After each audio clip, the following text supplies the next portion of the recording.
guys in Princeton. But anyway, let's talk about Mung Chiang. Mung Chiang is an assistant professor of electrical engineering, and he's also affiliated with the Applied Mathematics Computation Mathematics program at Princeton University. And he works in the area of optimization of communication networks. And some of us have been in seminars where we discussed some of these papers. He was a Hertz Foundation Fellow when he was at Stanford, and he received the Chairman Award there, and the SPC Communications and Technology Introduction Contribution Award. He received the LSF Career Award, and at Princeton University he has received the Howard B. Wentz Junior Faculty Award. And one of his papers was awarded the Fast-Breaking Paper to the Science in November 2006, which is almost last month. Okay. So today he will talk to us about the topic that many of us care here, students and faculty. The title is Optimization of Communication Networks, Challenges, Progresses, and New Ideas. And he promised me in our introductory conversation that he's going to surprise us because he's going to go beyond the papers that we work for granted. So, thank you very much. For those who haven't heard me yet, there's a fantastic bass boy. Tony, that scares me a lot. And thank you, John, for the kind invitation introduction. This is my first time at the University of Maryland, although I have known a lot of faculty here. It's great to meet friends old and new today. I look forward to spending the day here. Now, this indeed is the first time I'm giving this talk. I've given some other talks, including this layering as optimization composition talk, over 20 times in the last 12 months, and I'm very sick of that talk by now. So this is time to move on. So when I got John's invitation, say I should do the first one in Maryland. I don't know if that's good or bad, but I was writing slides for AM, and I want to move beyond this slide in this talk. But let me start with this slide. A lot of you know this very well already. Over the last decade, a lot of research activities coming out of optimization, convex or not, of communication networks, including point-to-point communication channels. Really, there are actually three different kinds of results. I want to clarify that up front. One is viewing optimization as a solution tool. A lot of application on transceiver design, power control, and so on. The second is to use it as a modeling language, reverse engineering, formulating the problem, capturing engineering constraints, economic motivations, and so on, including congestion control, IP routing, a lot of recent distributed scheduling. The third one is to use it as a conceptual framework. So rather than finding the optimal solution, the key thing is how to do modularization, decompose an optimization that serves as a model. So I view these as three quite different routes. And I am not going to talk about this at all today. Instead, I want to give a survey or discuss with you really what I view as some of the challenges that we face today in this fast evolving field. There are many, but I'll say these three are those on the top of my head. One is stochastic, the other is coupling, the third is nonconvexity. Some of these are also very old challenges at the time. They mainly pertain to the robustness and complexity sides of optimization of communication networks. This is due to a lack of a union of distributed optimization theory on the one hand and stochastic network theory on the other hand. Although last few years there has been a lot of crossover and very exciting work being done here, where you view optimization as conducted over different kinds of stochastic dynamics at session level, packet level, channel level, topology level. Or you can view it as a queuing network that is defined in part by solving some distributed optimization. While coupling in the objective or in the constraints usually form the bottleneck to distributed solution, which we often desire in the network. And non-convexity, widely appreciated for at least 25 years by now, is the bottleneck to proving global optimality, thus leading to many complexity issues. So I'm going to introduce three pieces of recent work, all done this year, that try to illustrate what we can do about these tough issues. One is in the context of cellular power control, the other is in DSL, spectrum management, third one in internet, IP, intra-autonomous system routing. So I picked these topics because really the first reason is because these are recent results coming out of the group. But really, there are other reasons. First of all three problems have long history with difficulties well known in academia and in industry.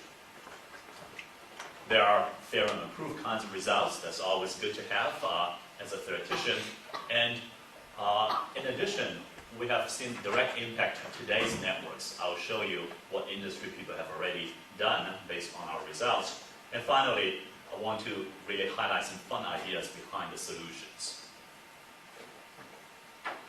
Now, what are these ideas? I'll come back to this slide towards the end of the talk. So right now, it probably doesn't make much sense. One is reparameterization of coupled constraint set to enable coupling. Two is what we call static pricing, as opposed to dynamic real-time adjusted pricing for static coupling. And third one is called design for optimizability, which is very different from optimization. We see that in this talk, the success really comes out of a combination of all of the following. Mathematical theories, of course, but also domain-specific problem structures. Just talking to John, that it's blessed to be an engineer because in full generality, a certain problem, we probably can't say any strong conclusions. But as engineers, we can utilize problem structures in each engineering domain. And finally, we get inspirations from the industry and in turn make impact back to them.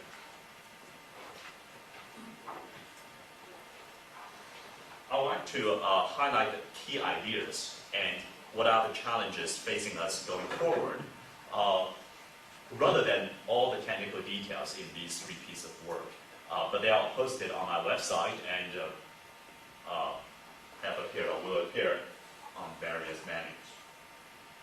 We'd like to acknowledge the co-authors of three pieces of work and discussions with many colleagues, in particularly these few,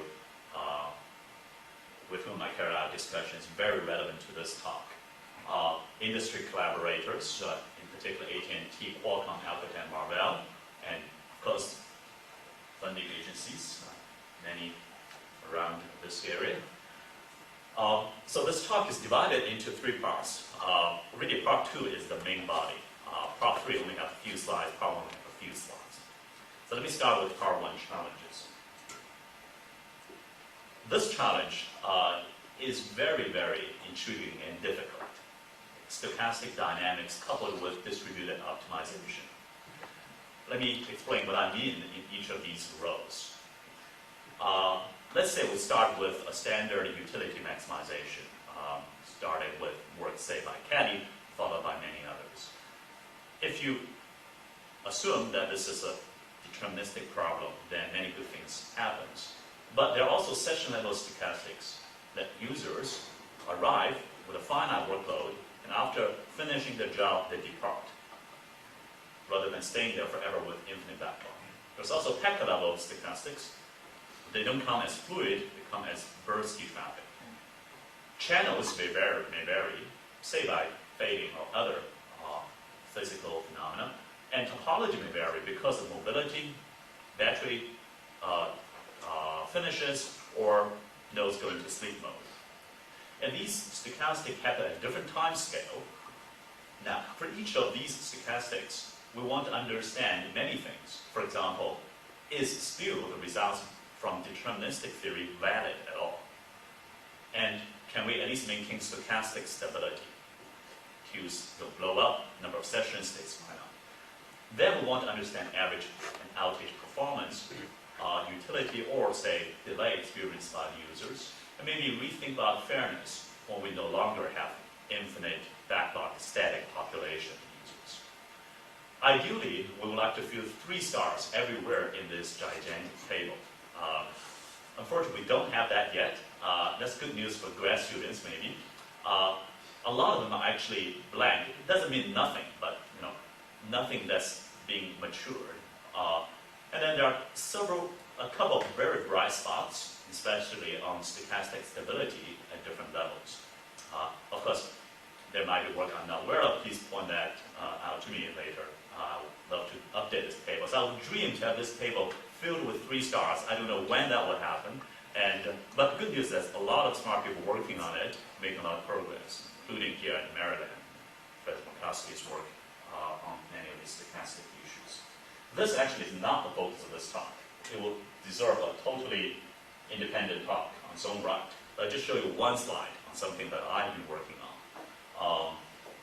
Session level stochastic stability of a network utility maximization. What do I mean by that? You have utility as some utility as the objective function, got a convex constraint set, say a polytope. But the users arrive with a certain process carrying workload distributed according to a certain distribution.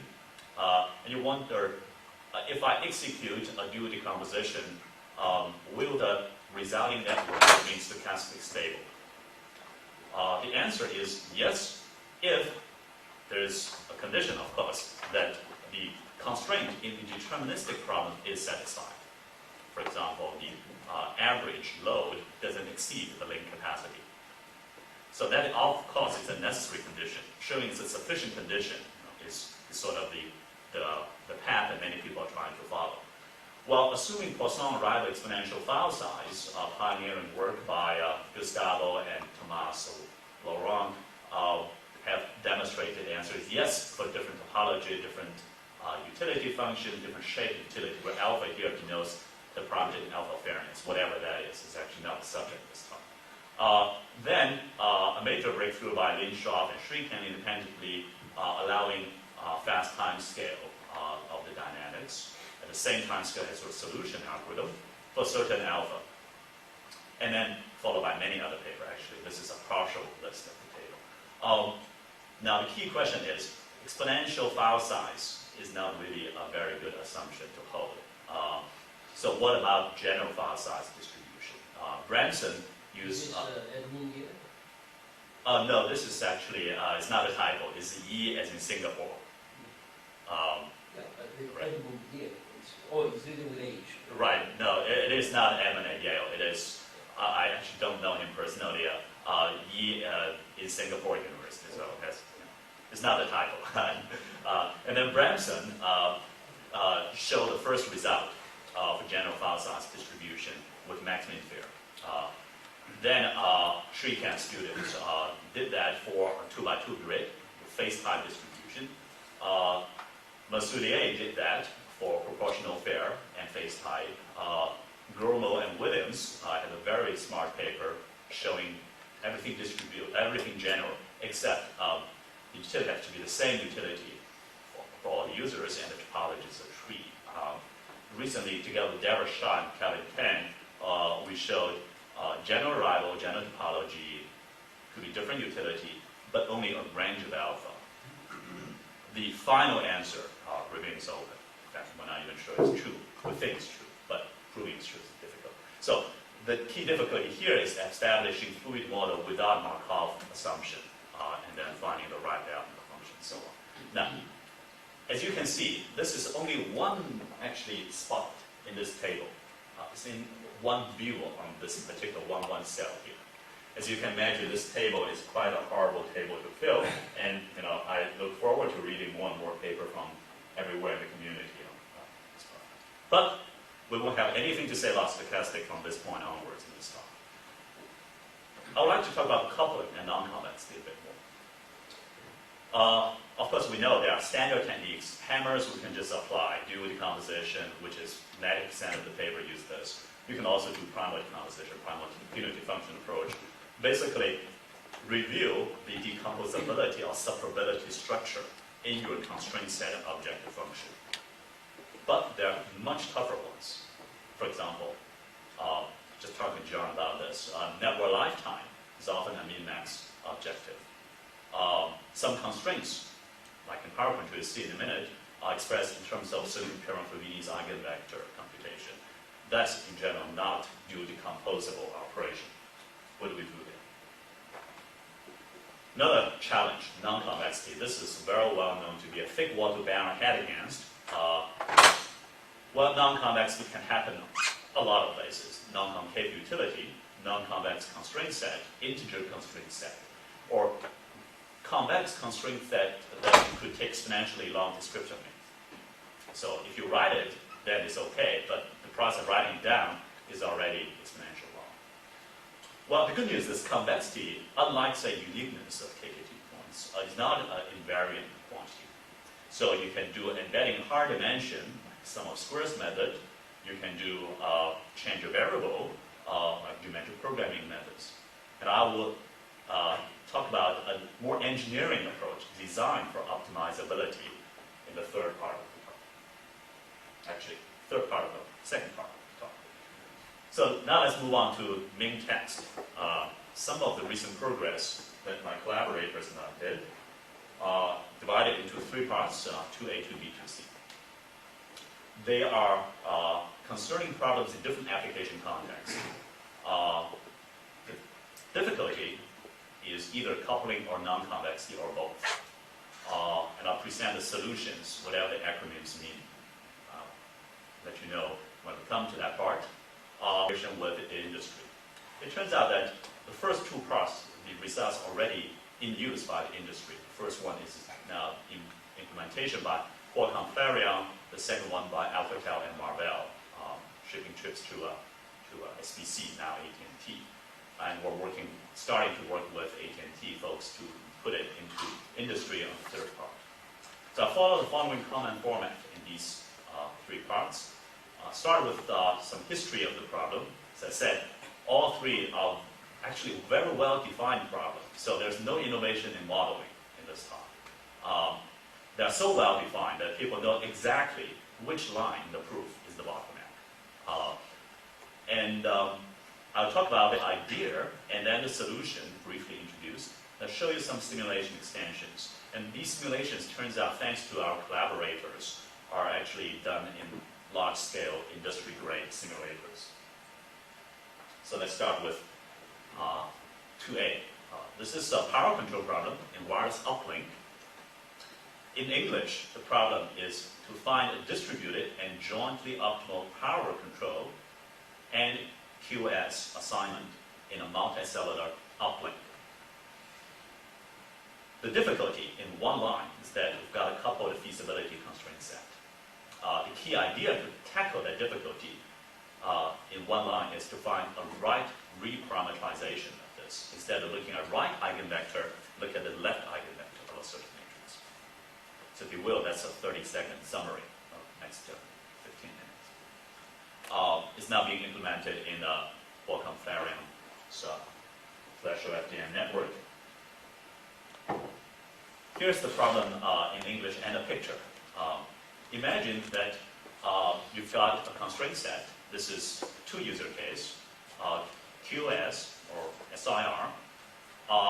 You can't obtain everything you want because of interference.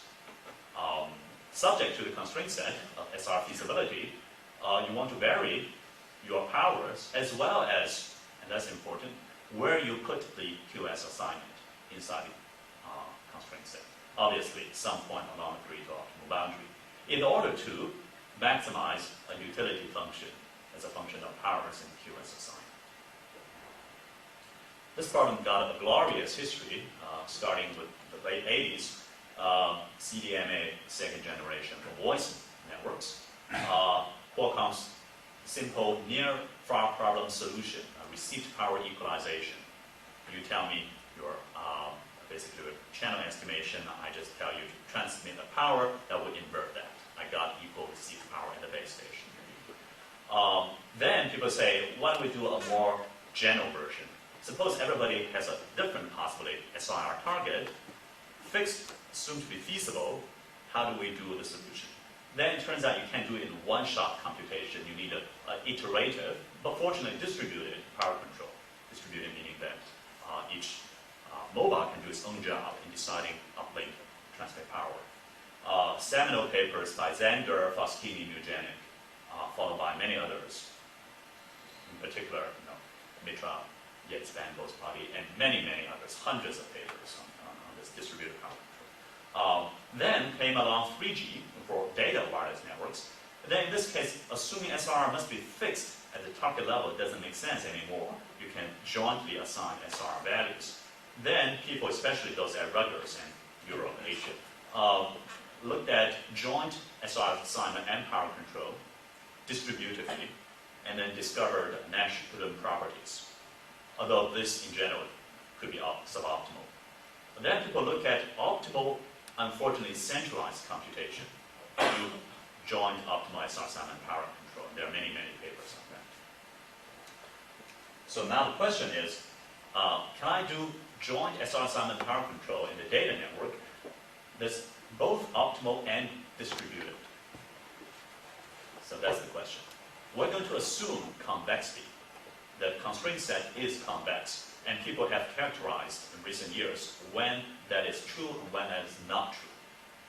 That's not a concern here. Our concern is to deal with coupling, because we've got a complicated constraint set, as you've seen in a minute. So this coupling issue is now solved.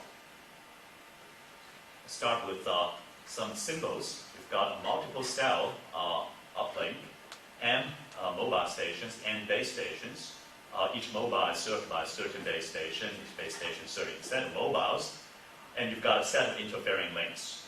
Depending on whether you have an orthogonal or non-orthogonal system, you can have intracellular interference or not. But intracellular, you have interference. So, clarify, the set of interference links is defined independently before you discuss power assignments and power control, right?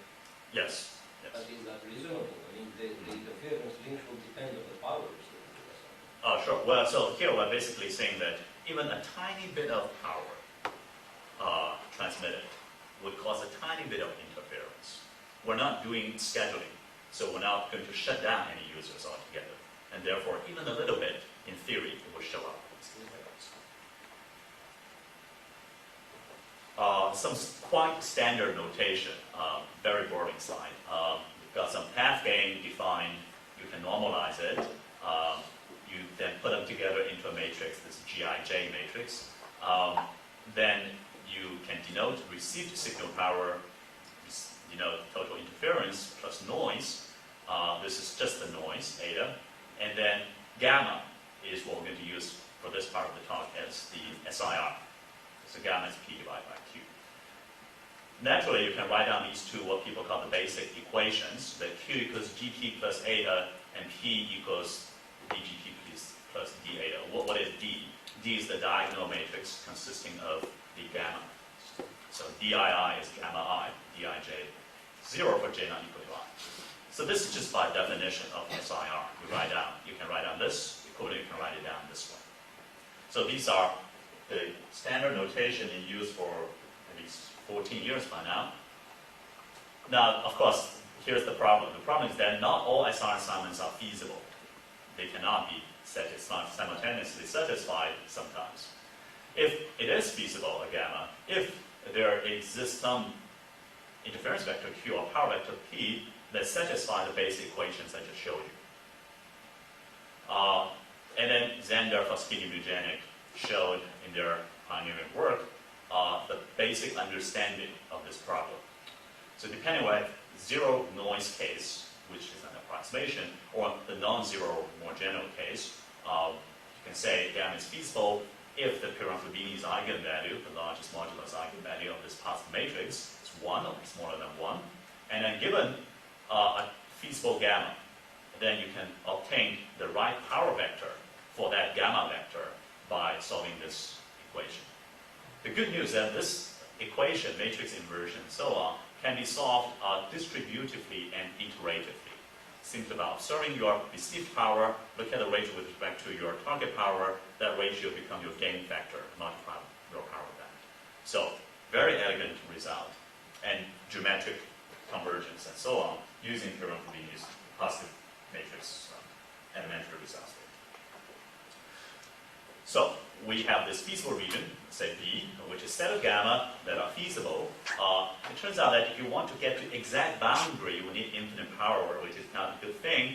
So you can say take rho to be slightly less than 1, and that will deal with that. Or you can impose maximum power any mobile can use, or maximum interference any base station can tolerate. This is actually the industry way to deal with this thing. They call that rise over thermal limit. It's just the maximum interference you can tolerate any BS. Well, what is well known is that conditions for this constraint set to be convex. That is well known. And it's also very well known that there's a distributed way to get to the SIR if it is fixed and feasible.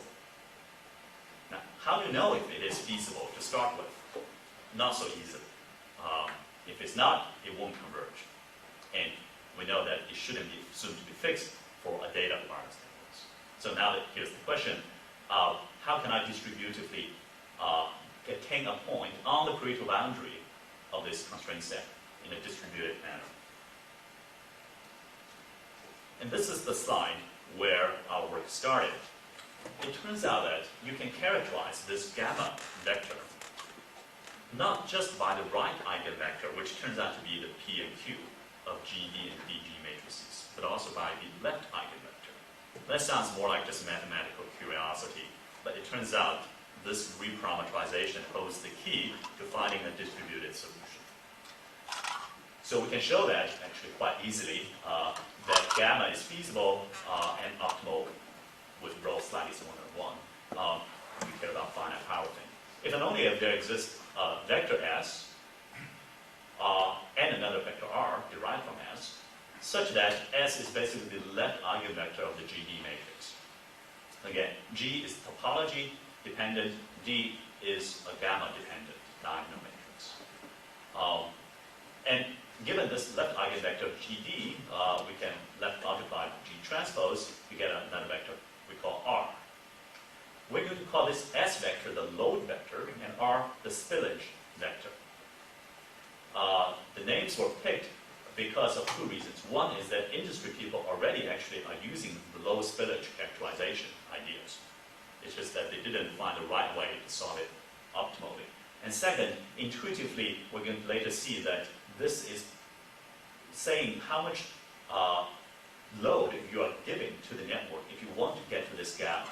And this is like how much spillage of your interference is going to be resulted as because of this. So this S and R are the left eigenvectors of the matrix GD and DG, respectively. And in scalar form, you can write them out like this. So characterizing the gamma by S and R seems pretty boring at this point. It turns out that they provide a correct alternative to the power interference characterization. So the first step in getting to a distributed algorithm is to get to any point on the Pareto optimal boundary. So at this point, there's no utility, no objective function. I don't know which point on the Pareto optimal boundary I'm going to pick. I just want to find a way to pick some point on the boundary. And later, I'll add on to this algorithm to pick the right point. It turns out this is a very simple thing. It's not even iterative. You just initialize with some S, and then the base station, K, will broadcast the sum of these load vector. Then each individual mobiles will compute the spillage vector according to this formula. This is due to intra-cell interference. In Qualcomm's flaring, I should say, system, that doesn't exist because of the OFDM design, but you still have intercell. So the base stations broadcast will be combined by the weight, by the normalized channel weight. And then you simply divide this S by this R, and that is the SIR assigned to you as base station, as the mobile. The structure of interference, the sets interfering nodes is hidden in G? Yes. In G. Well, everything is actually in G. Everything related to the topology. I want to try to track the interference graph with different power levels. Yep. One was that before. Yep. I change my power level and I Yep. track a list of nodes that each node interferes with. Let's call the node I, corresponding set Ci, as a function of power. Where is that hidden here in the set? Okay, so here, again, we're assuming that everybody will transmit at least a little bit of power. Nobody's shut down completely at any time. and therefore just a little bit that you transmit will cause a little bit of interference, and the interference impact is characterized by this H, which is in the G matrix, the entries of the G matrix. So now you're not addressing the issue of what is tolerable interference. You're just saying there is interference. Exactly, Yeah. exactly. Now, there are certain variants about this that I will talk about. You can do mobile generated or base station generated. But what it does is basically to give you some point on the boundary. But I don't know which point, because that depends on the initialization. If I of take an the aspect tangent vector. at the point, Yes. what is the vector that is known as the tangent in this formulation? Okay, I'm coming to that. Oh, yes, good. So now my question is, Is this yes, one-to-one? yes, This one-to-one, every point in the boundary can be achieved by certain S. yes, yes. It doesn't lose any point. It doesn't introduce any extra points. You assume here we get convexity of the physical. Yes, yes. I start with convexity assumed, So by, which is by doing the you know, I mean, by computing it from tangents versus the true one, you lose nothing. true. Right. Yeah. Now the question is, I'm going to get some point here. Which point should I pick? Here I have to impose an objective function to pick out among the three optimal points. You may not be able to see it very clearly here. There are some red dotted lines representing the contours of some objective function. It's a utility function. And then the intersection with this constraint set boundary will be defining the right point. So now our question is, how can we adjust or slide the point to the right point? So you can start with some initialization, and then it's going to give you some point here. It turns out that's not the right way to allocate your SIR according to your objective function. The right way is there. So now you have to slide, you want to slide around it, around this algebraic surface to that point. The power control part is implicitly done already, because every time you get to this point, it is feasible, and then you are executing power control. And then you do SIR picking together with that, and you want to slide there. So the question now is, how do I adjust my S parameter to slide it in the right direction? Well, before that, let me just tell you what is the objective function we're imposing. We're saying let's maximize some concave utility function over the boundary. Of course, we can debate whether utility functions should be concave or not. That's a separate debate. But let's say this is concave. Again, part 1a, nonconvexity doesn't appear. Our key thing is coupling, how to deal with coupling. So it is a sum of individual utility function as a function of the SIR you sign. And furthermore, we're going to assume two things. First is that it is actually strictly concave in log of gamma, not just in gamma. What does that mean? It means, for example, in alpha fair utility, alpha needs to be greater than or equal to 1. Alpha between 0 and 1, we cannot prove global optimality. We can prove convergence, but not global optimality. And no starvation. So as gamma goes to 0, utility goes to minus infinity. Assuming these, then we wonder, how should we assign the SIR to slide along the boundary? The intuition is the following, that when should you be assigned a high SIR?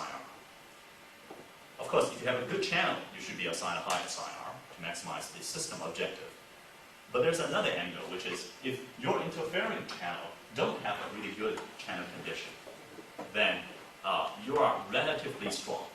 If your competitors are weak, then you should also be assigned a higher SIR.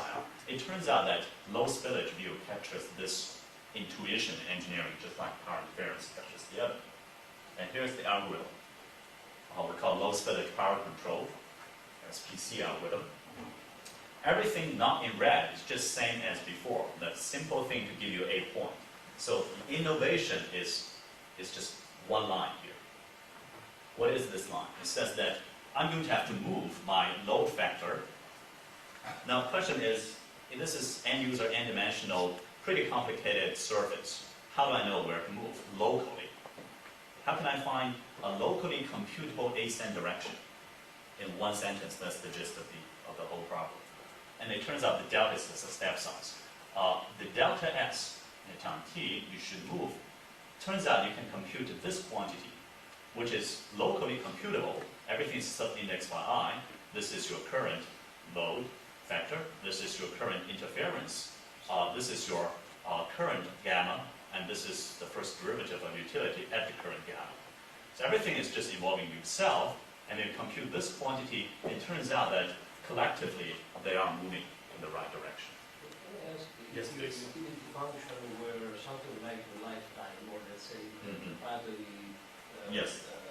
lifetime, does that utility decomposition apply? I mean, would you say that it depends just on the SIR of the individual ones and not on the others? No, it does not. The additivity of the objective function wouldn't, if you have we're just talking about this, right? And then there are some reasons why I'm doing what Rutgers WinLab people on how to deal with that distributed like just one thing. In general, it's too much message passing. So this is not ad hoc sensor network. This is a cellular infrastructure based. And then we can prove the following, that So this is just weighted sensitivity, right? this is a what? Just weighted sensitivity. Weighted sensitivity. Go back to the formula for that. Okay. The first is almost like the first order approximation to the utility, weighted by 2i, right? Right. So where do we come up with this? So this is basically a local approximation for to find ascent direction. Now the thing is that if you don't want to do a locally computable ascent direction in the PQ space, it turns out that's, I wouldn't say impossible, but many smart people have tried that and that doesn't work. If you do it in the SR space, it turns out you can do it.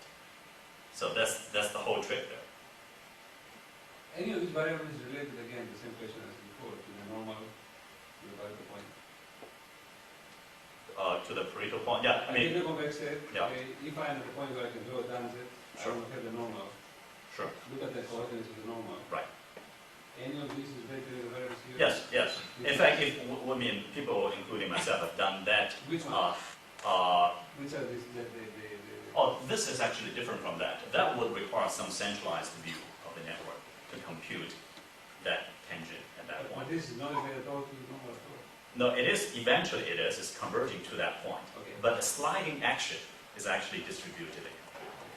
So in summary, if you want to do locally computable ascent direction, if you can afford centralized computation, then it's convex optimization, you can just solve it.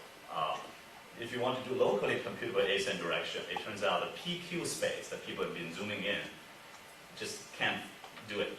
In the SR domain, you can do it. And it converges to the global optimal solution, where the gamma and the p's are both variables. The key idea, as I said, this is really the key idea. And then you evaluate KKT conditions, you guarantee Lipschitz conditions. Those are just boilerplate things. And then you can extend it when you have constraints by the total interference and the BS or the power and the profiles. So let me show you a simple simulation. I don't know what happened to supposedly there should be 570 mobiles. The dots disappear. Okay, we've got 19 cells, 3 hexagons per cell actually. So you've got 57 base station sectors, each 120 degrees. Distribute 10 times that number of NS. Got certain commercial antenna, certain channel model. This is actually the 3GPP industry consortium's evaluation tool. Anytime industry company propose a new way to do things and evaluate and list topology on these antennas and channels. And I don't have license to that, but for federal. This shows the basic thing, which is convergence of the iterations over time of the total value of the objective function. This is the global optimal computed by just convex optimization, interior point centralized computation. This is showing the convergence. This is showing what happens when you change your utilities shapes. You can go for log utility or inverse exponential, which is alpha there, but alpha is actually 1 plus this. So this is like alpha equals 2, alpha equals 3. This is alpha equals 1. And I'm showing the cumulative distribution versus the user capacity in bits per second per hertz per user. A table is more illustrative. you can look at the 10% worst user capacity versus the overall sector capacity, efficiency versus one notion of one way to measure fairness, and there's this trade-off as you move your change your utility shapes. So utility shape becomes a knob that the operator can tweak to strike their trade-off between efficiency and fairness. Of course, as you allow more and more transmit power or more and more tolerable interference at the base station, you will see a larger sector capacity up to a certain point. It will bend over and saturate because of interference. So this quantifies that intuition, and because of the optimality proof, this is also the optimal curve. This has been extended in various directions. I'll show you one plot showing extension to do joint bandwidth allocation, beamforming, and power control for utility optimal SIR assignment. Again, in a distributed fashion. What I'm showing you here is actually a surface in 3D. This is the number of antennas you have, because we can do beamforming if there's more than one.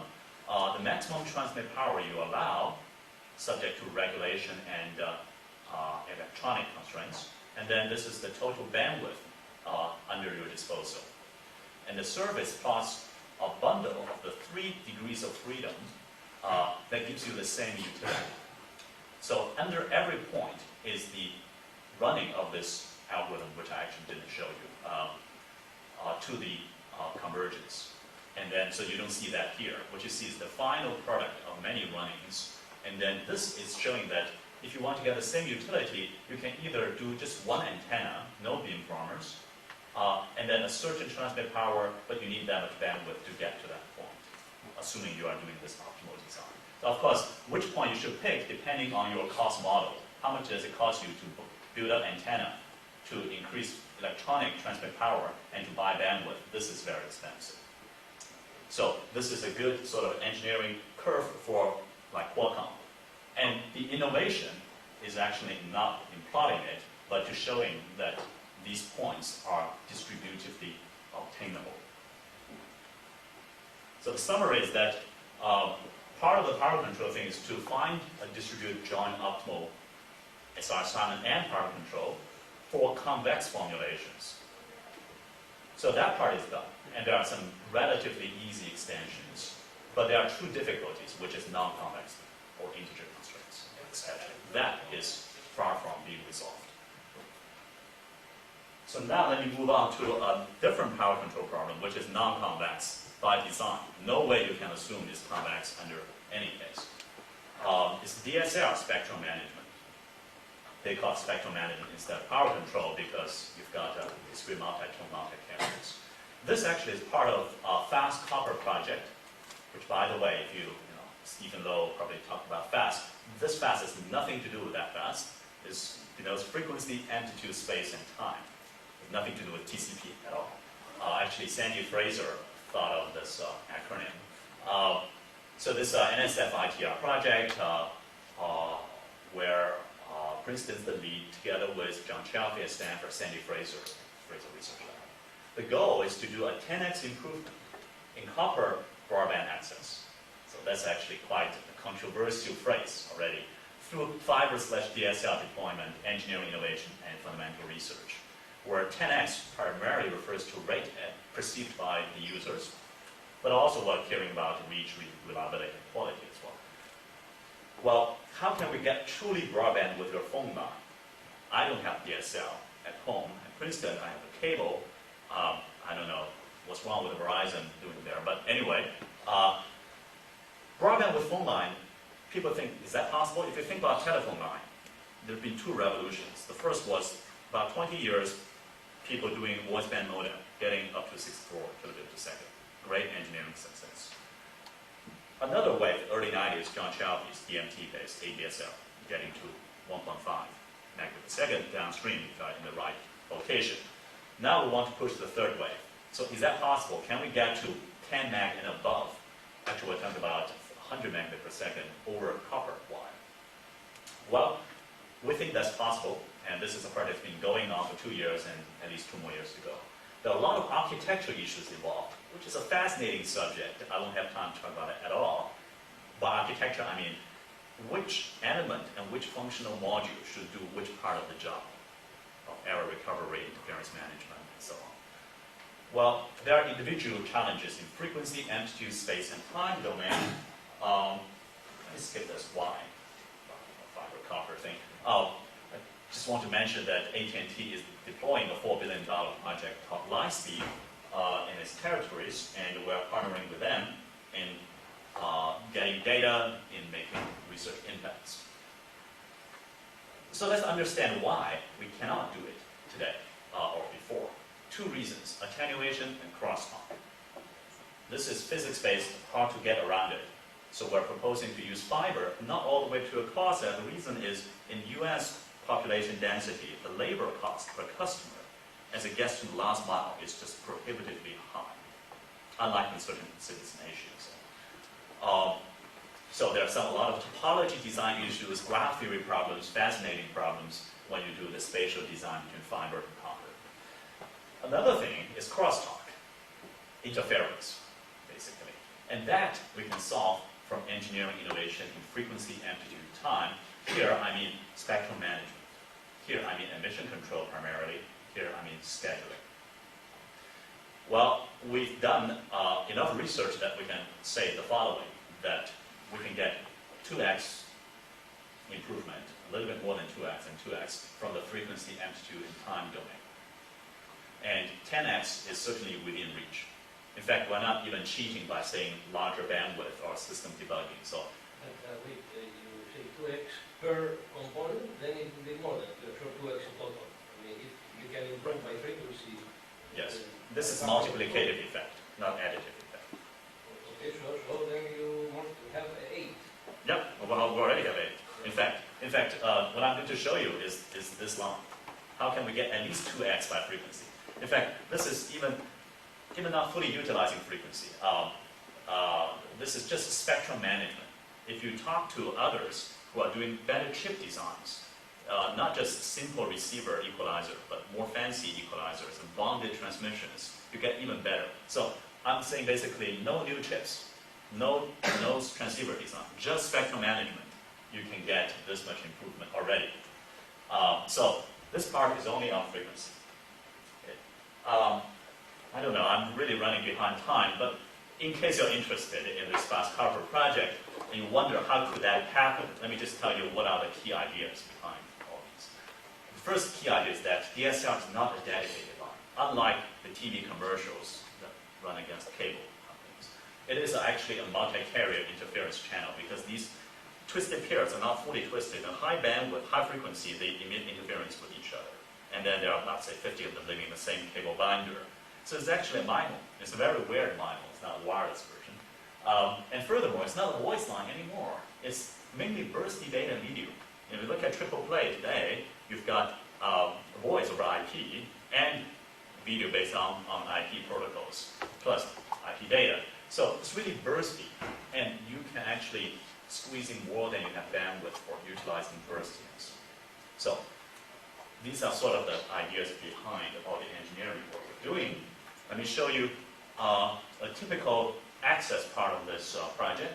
You've got a central office going to a customer. You've got some remote terminal, RTs, because central office cannot reach all the customers. So you put some fibers closer to the customer, and then you have basically around 1 mile going to the customer. And then these denotes discrete multi-tone modulation, and so basically have a multi-carrier OFDM type transmission.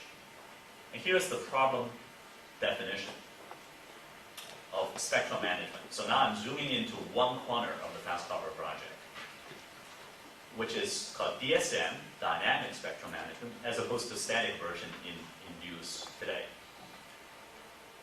This is a non-convex problem now, and coupled across users and across the tones per user. The variables are the P, N, K, where N index the users, K index the tones per user, say 256 tones or 4012 tones per user. This is simple, every user has a maximum transmit power across all the tones. All the complexity is embedded in this arc. What is the achievable rate here? It is basically, look at the sum of the achievable rate per tone, which is log of 1 plus some constant, which is obsolved here, which is the gap parameter, depending on the modulation scheme you use. You've got your power. You don't see the path gain because I'm just normalizing it, dividing it. And then the alpha NMK denotes at tone K, what is interference emitted from user M to user N's line. Yes, I'm assuming no multi-user detector, no interference cancellation chips. As I said, no new chips. Cheapest chip in market today. So the variable is only your power levels, which is what? Which is per user N, you've got a vector power of dimension, say 4012, and there are, say, 50 users. So that is your variable. And you want to maximize a weighted sum of the rates subject to, simple linear constraint. The weights are constant. Now, by varying the weights, you can trace out different points on the rate region. This, in general, is actually a non-convex rate region, and therefore scalarization could miss Pareto optimal point. Fortunately, people have shown that as the number of tones becomes large, say more than 8 or more, this is very much like a convex rate region. It's asymptotically zero duality gap and convex rate region. So in any ADSL and of course VDSL systems, we can safely say that this is actually recovering all the Pareto points on the rate region by varying the W. Now the question is, for any given problem here, varying over P, maximize the rate subject to this constraint is not a convex problem. We cannot assume a high SIR on any tone because per tone SIR is definitively not high enough for you to assume that. For example, you may know some of my earlier work in wireless where, what about taking off the 1, still non-convex, but it's a geometric programming and so on. None of that works here. And furthermore, it's clearly coupled across the users and across the tones.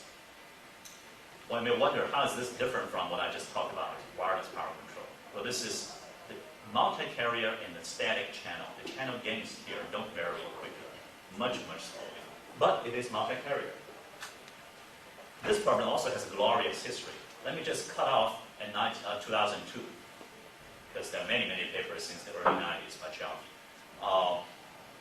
2002, Wei Yu, in his dissertation, proposed iterative water play, which is, you assume others don't change, you just water field against interference. And then he used nice game theoretic tools to show convergence for 2 user cases and so on. That started off a lot of work since then. A sublist here. Optimal spectrum balancing, iterative spectrum balancing, and so on, many others. Scale, power balancing, this is band preferencing, BPM actually, band preferencing, many variants of iterative warfare. And what we are proposing is called ASB, autonomous spectrum balancing. How do we compare them? Here are the 4 major brands. And, I'm not selling a mattress or something like here. We've got autonomous operation, low complexity, but suboptimal, actually quite suboptimal. We've got optimal or near optimal, but centralized, and high or medium complexity. So ASB is the first one that is near optimal. I'll tell you what that means. Autonomous and same complexity as iterative warfare. So how could that happen? If you think about this non-convex coupled problem, it is in general not possible to do anything like that. Fortunately, we've got an engineering problem with a very nice structure. You've got a static couple. The channel gain parameters don't vary quickly over time. In fact, operators have a very good understanding of those values. So what's the idea here? I'm sure we all know this dynamic pricing idea, TCP congestion control, dual-based congestion pricing, and then, this pricing, that pricing, right? That would deal with dynamic coupling, would decouple the tones for each user. We still use that. Because per user, I don't need distributed across the tones. Right? But across the users, I cannot let my house hop to my neighbor's house. In fact, I cannot even rely on the central office to do it, because my line terminates at a different port chart in the lease land at the central office. Because I sign up at a different time. I don't sync up with my neighbor to sign up so that we can coordinate later. Right? So you have to do it distributively. How do you do that? Well, static pricing for static coupling. What's static pricing? We call that a reference line in this context. So a reference line is like an imaginary virtual line. You imagine sitting next to you and try to protect it. The idea is so simple that it's actually readily implementable. What you are going to do for each user n is going to solve a weighted sum of your own rate and the reference line's rate. The reference line's rate is this thing. Now, these things, anything with a ref on top of it, pk ref, alpha nk ref, sigma k ref, this is the noise, the interference, coupling coefficients, the power of the reference line. These are not physical quantities. They are merged virtual imaginary quantities, preset when you sync up the modem. And they're fixed. You can modify it every 6 months or every year based on a different deployment footprint, but nowhere close to the time scale of the algorithm. Now, how do I pick this? In particular, what is robustness with respect to this? I'm coming back to that in a minute. So for now, let's say that you've got some reference line parameters. Usually that's picking the weakest line in that bundle. Then you only need local information. This is a template of the autonomous spectrum balancing algorithm. I say it's a template because really how you solve this line depends on the exact variant. There are 4 different variants we propose for different transmission modes: synchronous, asynchronous, this and that. But that's not the issue. The issue is that you basically decouple the users by reference line, and then decouple the carriers per user by dynamic coupling, dynamic pricing, and then there are 2 Lagrange multipliers, one to enforce power constraint, this is trivial, and the other is to enforce your target rate constraint. Depending on how you solve this, some variant was solving solving a cubic equation. Some variants by assuming high SIR at the reference line, we can do a frequency-dependent water filling solution. The details is actually not the spirit of this part of the talk, so let me skip that part. And then you can prove convergence. To a point, I cannot guarantee that's globally optimal because of the nonconvexity. So it's an algorithmic way to deal with nonconvexity and coupling, but the proof, I can only do convergence so far. Now, it turns out the converged point is very good. I'll show that in a minute. Subject to, of course, to certain conditions. The convergence sufficient condition in this case is that the coefficient gains of the crosstalk must be sufficiently small. This actually is the same convergence condition as iterated water filling. The proof technique is a generalization, extension of water filling proof techniques. The convergence is independent of your reference line parameter, as you can see here. The performance is robust to miscalculation of those parameters. So let me show you simulation. This again is using Alcatel/Marvell's simulator that they use when they present to standardization bodies. We've got 4 users, and there are 10 background users I'm not even showing you here. There are 1 longer lines and 3 shorter lines. The shorter lines eject more interference to the longer line, which is the weakest line. And then here I'm showing 2 of the 4 users, the rate region attained by different BSN, the 4 main brands. This is iterated water filling. The other 3 curves almost coinciding with each other. They are respectively the optimal spectrum balancing, iterated spectrum balancing. These 2 are prior art that require centralized computation. Optimal spectrum balancing in particular is indeed provably optimal, but it's exponential complexity plus centralized coordination. So it's just benchmarking. The blue curve is the ASB. It just dips a little bit below there, but otherwise it's almost right on. And then how much are we getting over iterated water filling? So this is the shorter line, this is the longer central office generated line. How do you compute the reference line? The reference line is usually picked as the weakest line, usually this line in Do the you have cable. a practical way to do it? Yes, yes. Because the obvious answer is, how do I know that you're not Yeah. cheating by picking the right initial position? No. So I'm going to show you the robustness. Yeah, I'm going to show the robustness. And so it's both practical and robust. It's practical because operators have the characterization of the weakest line in the cables. And it's always the weakest line? It's not always the weakest line. That would not be the right idea. Actually, there's a slight variant of that. But that goes into too much detail. So it's practical, and is it robust? Yes, I'll show you in the plot. Okay. So here you see doubling of the rate actually quite easily. In fact, this is a very typical. We've run thousands of simulations over all kinds of configurations and so on. This is a very typical one. So what's going on behind it? I just showed you the optimized value. What about the optimizer? So what's the PSD, power spectral density? You get this kind of spectral density by ASP and this kind by iterated water filling. They look quite different. So what's the gist of the idea is that you don't want selfish action. And you think, gee, to avoid selfish action, I need message passing and so on. True, if the channel is dynamic, but not necessarily if the channel is static. You can use static pricing to actually totally change the shape of the optimizer PSDs. And here is robustness with respect to asynchronous transmission, percentage gain over iterative water filling by two variants of algorithms, one better than the other, when you have actually asynchronous transmission, meaning that not only per Colloquium user interfering across the lines, you can spill over your power because the FFT is not perfect. This shows the robustness. This is the rate region attained if you pick different reference line, and the reference line can be captured by the loop length, the line length, which leads to a different set of reference line parameters. As you can see, each way of footing would have given you this point. In fact, sometimes not even convex. And it is very robust until you get to very wrong answer. The right answer is here. And then if you get to very wrong answer, you will see some major degradation. But even that is better than iterated water filling. And then it is almost impossible for the operator to get it that wrong.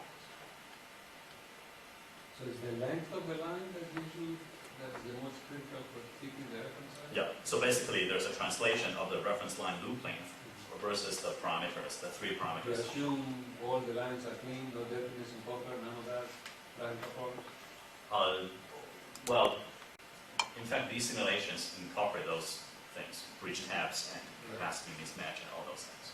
Now the problem with the cell is, some of the buffer is aged, and all kind of issues. Yeah. Bridge tabs, home networking, wiring wrongs, and so on. So for fair comparison, that's all assumed behind the simulator across This is the comparison. industry standard, Say it again? the industry standard you can beat it. Yeah, the industry standard has the right background PSD and the noise and the bridge tab models, which I incorporate. So, I know I'm running late, but still let me show you the last part. This is completely different story now, not broadband access, but backbone networking, IP routing.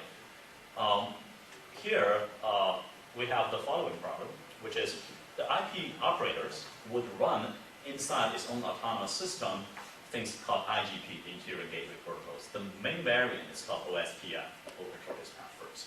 Another variant is called IS, very similar to this. These are so-called link-weight-based traffic engineering. What does that mean? It means that you're not doing multi-commodity flow type of routing. So this is a routing that consists of two phases, two components. One is a centralized computation for setting the link weights.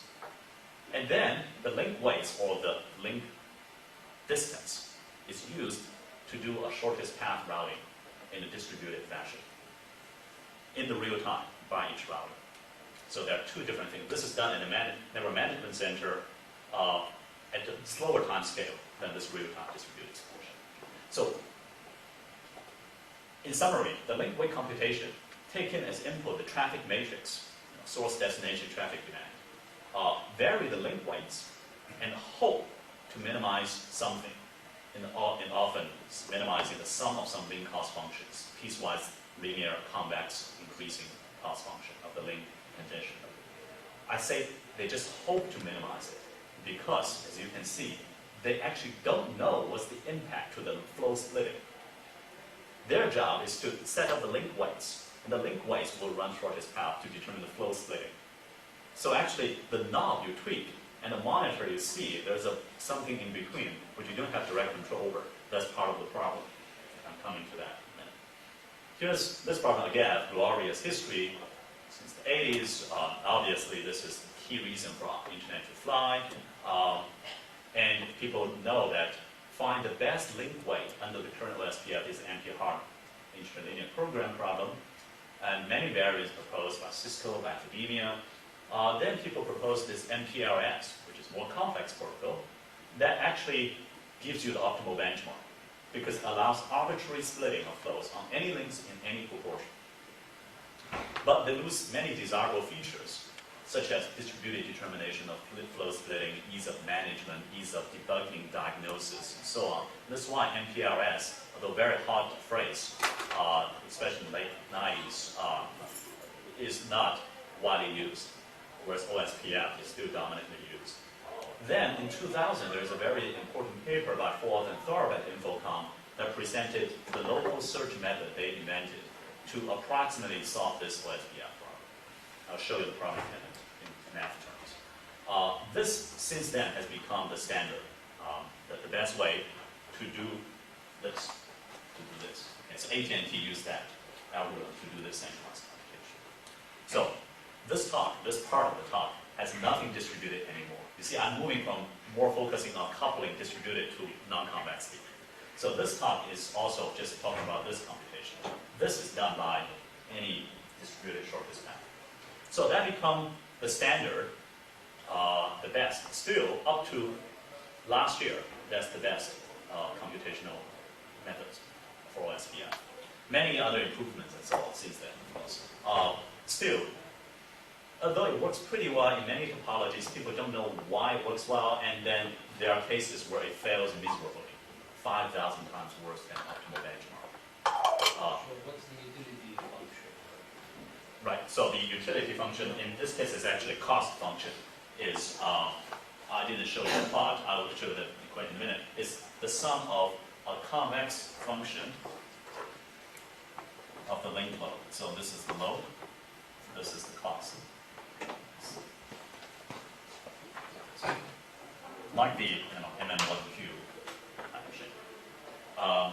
So we're not maximizing any utility. This is operator caring about minimizing the sum of cost. The guy who says the waves, Uh-huh. it's very good. The guy actually, well, I don't think so. The That's guy what I was told.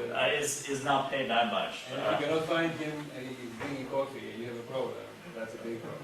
Yep, that's right. And they're actually very important, these people who set the weights. And there are many fascinating stories, and we can chat about later. So, last year, a group of people, Fong and company, proposed a new idea. It says, you know what, I'm going to allow flows on non-shortest path. Here comes the second mismatch between formulation and solution in state of the art. You want to minimize the sum of some convex function. That depends on the congestion level. Whereas the flow splitting is determined by shortest path. So you wonder, they don't have to match each other, right? So indeed, if you allow flows on non-shortest path, you can further reduce the operator's cost. This is really discovering the hard way at the very beginning of the router. Yes. Oh, yeah, indeed. Yeah, this is well recognized. Yes. So they proposed to say that let's modify the OSPF a little bit and then allow flow splitting on non-shortest path. But there were some unclear algorithmic issues and unclear performance issues. But the idea is cool. Right, so let's examine what are the problems. First, the routing protocol restricts routing only on shortest path. And second, the link weights and the, this is a title, sorry. Told you I was typing last night.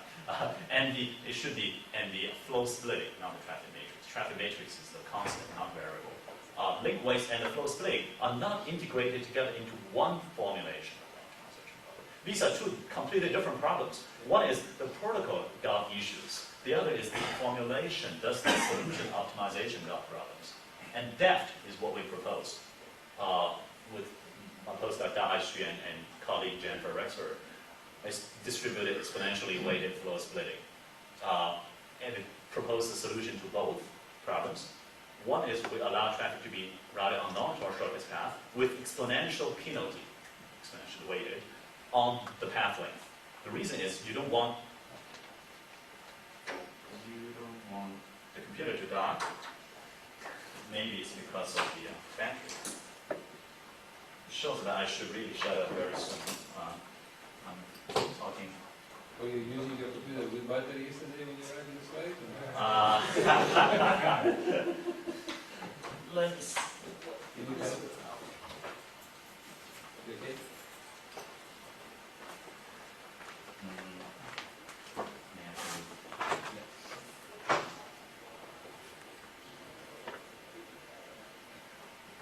Rebooting, let me continue talking without the slides. So the first solution proposed is to allow flow splitting on non-shortest path. And second is that the resulting formulation, I want to have both flow splitting and the link width as my variables. Now, if you introduce two sets of variables, they have to be coupled there because they're not independent degrees of freedom. So that's fine, I'll just introduce more constraints. If I have a larger problem, more variables, more constraints. But that's fine, I've got, this is essential to be solved by central solution. Then, let me start writing things down. Then we say that I'm going to have flow splitting on non-shortest path. If you look at the gap between the shortest path distances, okay? So let's say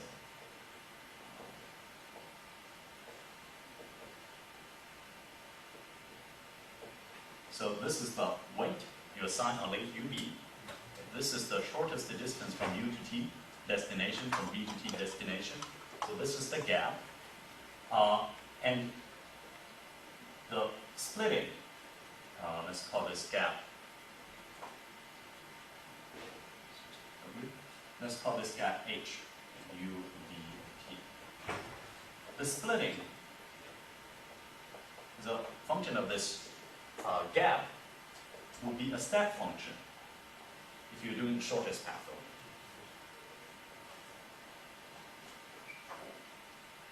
And then it doesn't have to be a step function if you allow exponential penalty.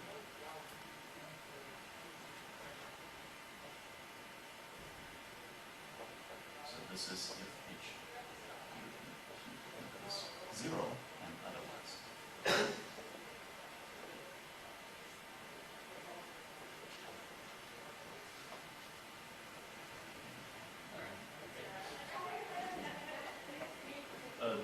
Those are very slowly. This is Banff.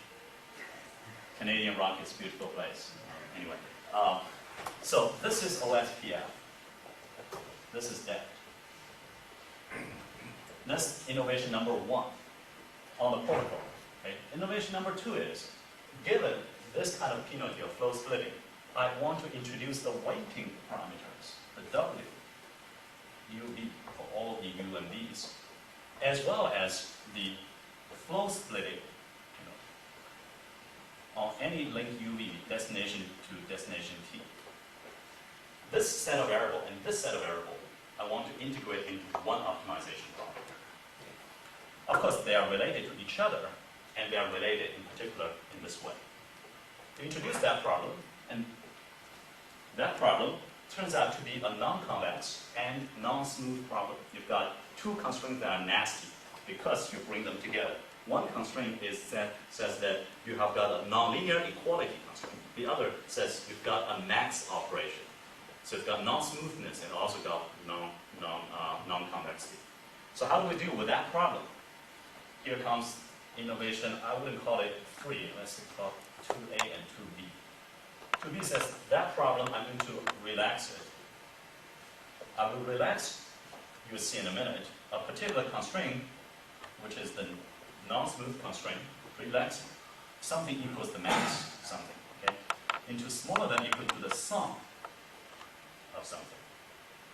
So to be more precise, the flow you put to a destination T out from link U is upper bounded by the max of flow on link UV to destination T. I relax this into the same thing, smaller than the sum of UV and T, summing over. Okay. Then, from that, I solve this still nonlinear problem. In fact, I use IPOPT software to solve that. And then that will give you a particular solution. W star, this is all these W, and F star, and all these F. And I construct a tree. I don't construct the whole path. I construct a tree based on this W and this F. Then I come back to do a refinement.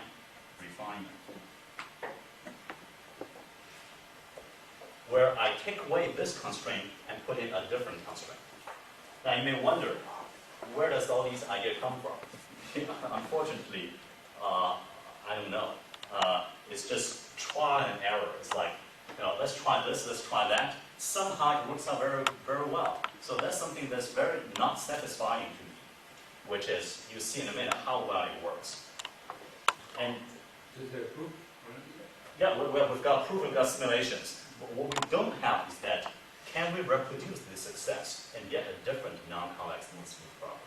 We cannot. The actual implement you use PGP, right? Well, we're not using BGP, no. They're not using PGP. Right. That's So, what is used outside for AESs, right? as I said, this is intra Intra-AES. AES problem. OSPF, not BGP, OSPF. We send the general separators of PGP anyway. Right. So let me get back to the HyNet version, and I can skip some slides. So these are the two innovations. One is in protocol change, one is in problem formulation. And then this step, we can show that it's probably always better than OSPF. Okay. Its performance is almost exactly as NPRS, but without NPRS complexity, still link weight-based routing family, rather than multi-commodity flow family of routing. When OSPF is well known to be 200% off, we're only 0.2% off. Complexity is actually faster sometimes, and not slower anyway than OSPF, local search. Implementation is ready, implementable in the existing IGP protocol. So this basically is a new point on the performance complexity trade-off for the family of link-weight-based routing. You've already seen this. You've seen this. This is OSPF, and this is DEFT. We can prove the following theorems, that it's polynomial time, and also it's always better than OSPF in terms of minimizing total link cost. And then this is the problem I talked about. We integrate both the weights and the flow variables. You see the weights and the flow variables into the optimization problem. This is what I'm talking about, this thing, the non-smooth constraint. This is the nonlinear equality. So I don't like that. How do I deal with that non-smooth non-convexity? Two-stage relaxation. First, I relax the problem, then construct from the result a tree, then using this as an initial point for a new problem, where I impose this further constraint that the routes must lie on this tree. Then, this is some algorithmic pseudocode. It's in the paper, and we'll think about putting the code and the traffic matrix topology information online so that you can check it out yourself as well. So how does it compare with OSPF? Well, we use Cplex to obtain the benchmark, and then we use Totem, which is this OSPF by local search, it's open source. Then we change MPAL and IPOPT a little to fit our DEFT formulation solutions. Then we use the topology and traffic matrices, which are well established in the community for many years, where these are the tough cases where OSPF doesn't work well. When OSPF works well, it's fine, because DEFT always works no worse than OSPF. And so here's the important performance slide, a typical example of many that we run, where you see the optimality gap with respect to the NPRS solution, multi-commodity flow solution. as the sum of the traffic demand increases. Okay, so as we load up the network, OSPF, optimality gap, shoots up. Whereas this is depth, you see it's 0. It's not exactly 0, 0.1 to 0.2%. But it's basically x-axis sitting on top of that.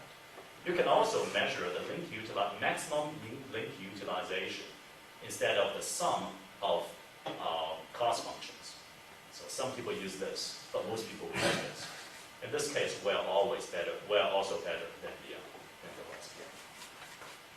So what's going on behind it? If you look at the rate of convergence, this is the convergence plot, optimality gap decaying on the log plot over iterations. OSPF saturates and couldn't push further down, whereas the depth algorithm can push down in the first relaxation, then in the refinement stage, push it further down. This is a very nice decay.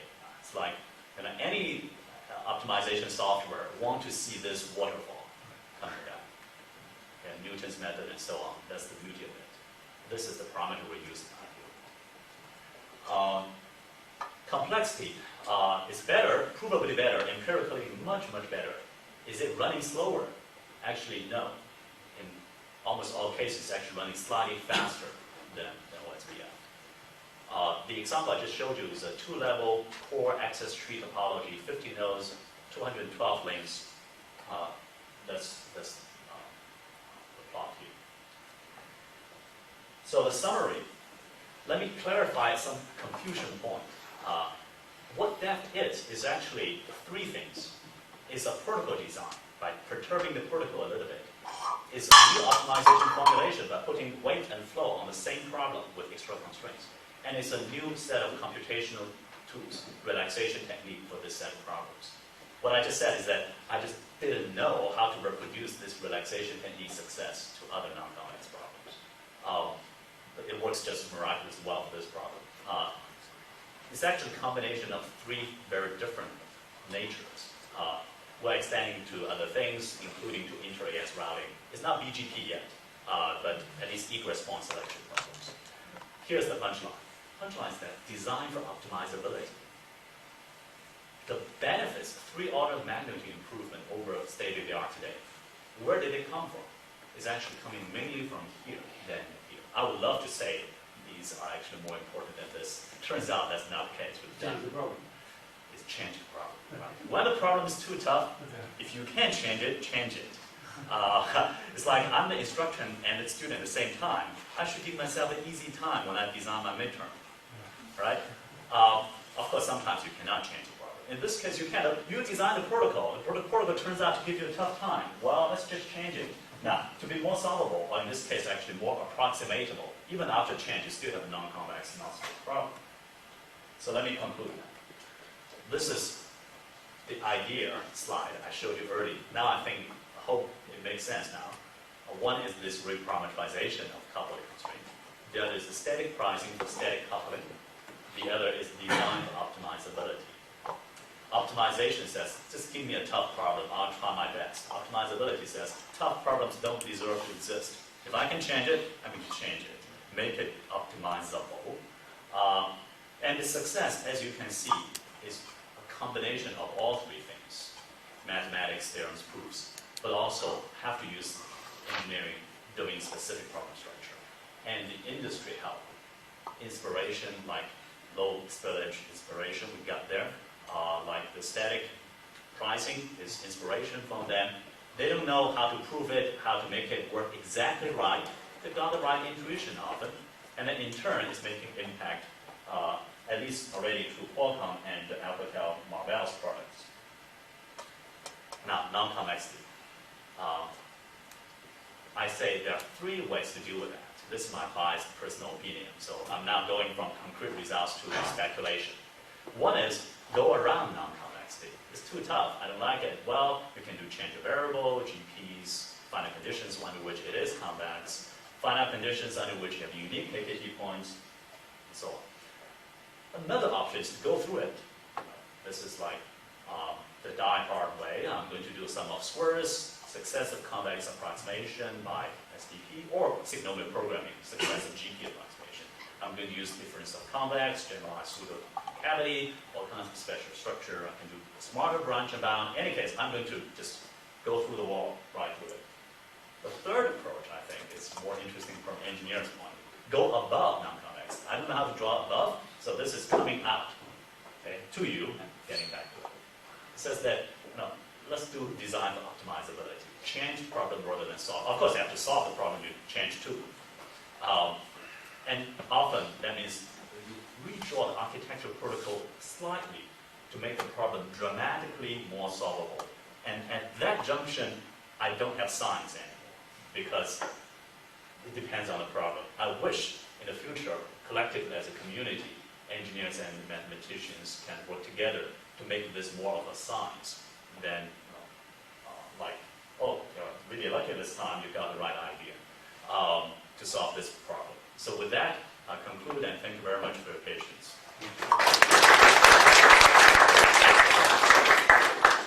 Thank you for a very nice talk. We have time for maybe a couple of questions because we are a bit late.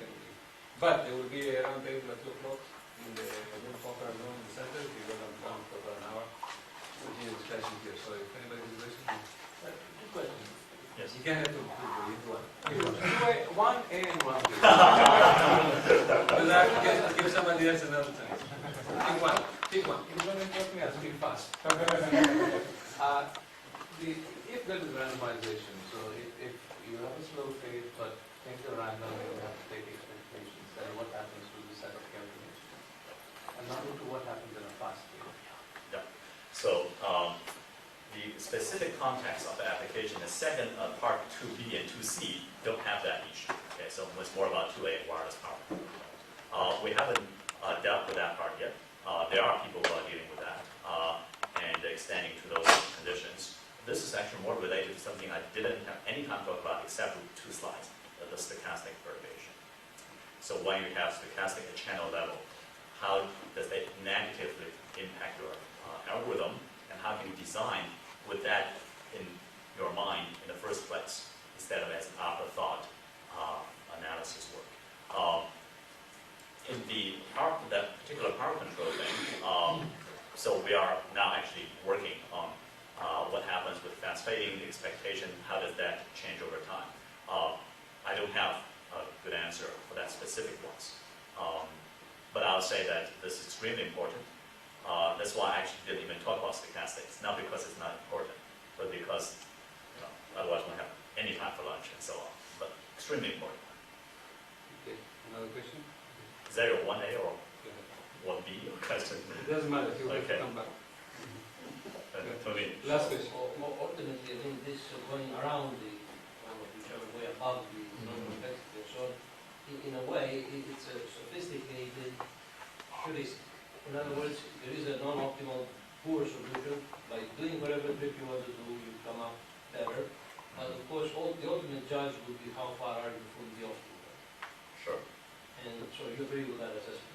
Yeah, so let me clarify one thing a little bit. I agree that the ultimate judgment is that you apply to well-known topology matrix, traffic matrices, or SPFL.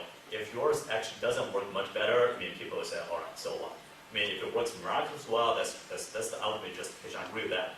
I would say it's heuristics, but in a different way. It's not a heuristics, They have right? a theory and so on. No, actually, I would say that it's a heuristics not when you solve the problem. Like this is also heuristics. It's a way to change the problem. So I think that's the realization we want to emphasize, is that when the problem is defined because you made some assumption in the protocol development, which you could have made differently in the first place, you should go back to that initial point. It's like going all the way upstream, rather than saying, I'm going to do another branch and bound heuristics. So I would say sophistication is not in the mathematics, but actually in the engineering idea that take a huge step back. Right? So I just want to clarify that.